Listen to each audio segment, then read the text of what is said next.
Why don't I walk you through a little bit of where we ended up with our, visualizing our experience or our journey at Habanero. And we talked about, our sort of career and performance management process as being quite organic. And I think this is a pretty good indicator of that. Most journeys are quite linear if you see, sort of a consumer journey where you come into a store, buy something and leave. For us, performance management is quite cyclical.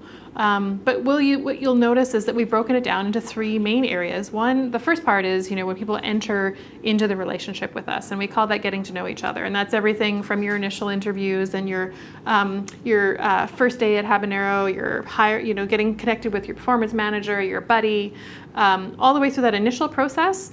And then sort of starting to get into the day-to-day within the organization. And that is, setting up your check-ins monthly with your performance manager. It's dealing with, getting coaching from other folks, and really focusing on building up your accountabilities over the course of the year and through delivery of the work that you're performing.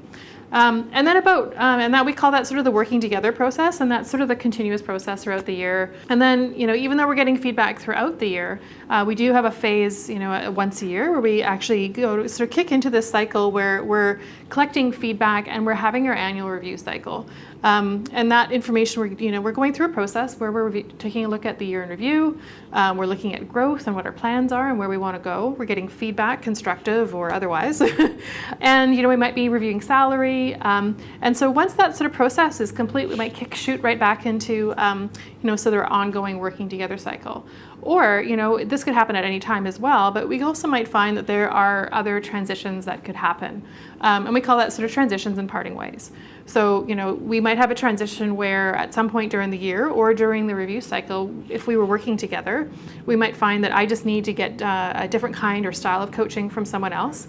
And so we decide to, have a bit of a repairing where I would, find someone who is available as my performance manager and provide that feedback to me and get sort of work back into the cycle of getting to know them and then working together. Another option is I might sort of decide to leave. I might have another opportunity elsewhere, and I would go through the offboarding process, and likely, given the company that we are, we would have an ongoing sort of mentorship and relationship afterwards. Or sometimes we ask people to make other changes. So those are a couple of options that can happen sort of on the transition side of the experience. But you can see that there's some highlights here and lowlights too, that we went through a process of reconnecting with the people who were interviewed, and we did workshops with them sort of more formally, but we also did sort of informal ones where we had people coming by this room, or people coming by our room in Calgary, where we had the same experience set up in Calgary and completely parallel to what was happening in Vancouver, so that people could understand what's happening and provide feedback on the fly. But we also had workshops where people could prioritize for them what was working and what wasn't, and that helped us understand some of the challenges in our process and where we might want to apply some new thinking. The key is to develop some insights that we wouldn't otherwise get. Now, I want to give you an example of something, and there are lots of examples of this in this particular process, but earlier on we were talking about the salary discussion process is an uncomfortable component in performance management. And I think the traditional approach to solving problems would be to say, well, salary discussions are terrible, let's make them better. Let's find a way to make that conversation better. But what we've learned here through this process, what's really been exposed by this approach, is that the salary discussion uncomfortableness starts at a different part in the process. It actually is initiated through feedback opportunities that happen in a number of key spots where the performance manager and the person they're working with get clear about what performance means and how we measure that and how we identify it and the rhythms around feedback and how feedback shows up.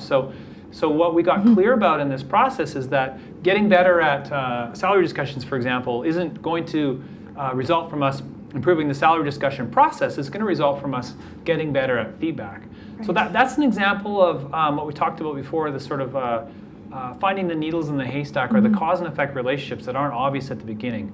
So it's actually the process of going all through this and laying it out that allows us to expose that. And one of the things you get from that is you get get this higher level precision about how to resolve the problems. Now we know that we're not swinging like a huge blunt instrument at the kind of broad topic of salary discussions, which would have ended up being the wrong place to apply our effort anyways. We know that there's some precise areas around feedback that we can start to experiment with. We can try different things. We can be iterative about it and learn through the process. And so this has set us up really nicely to evolve the employee journey in a kind of really controlled but very precise sort of way.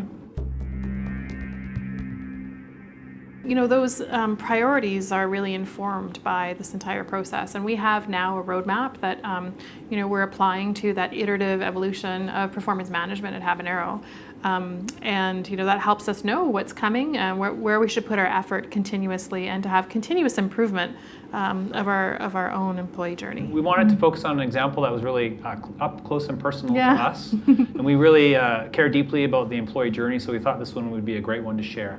And this is a toolkit that can work for any problem that you want to solve for your organization.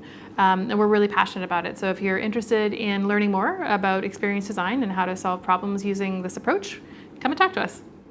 Thanks very much. Thanks.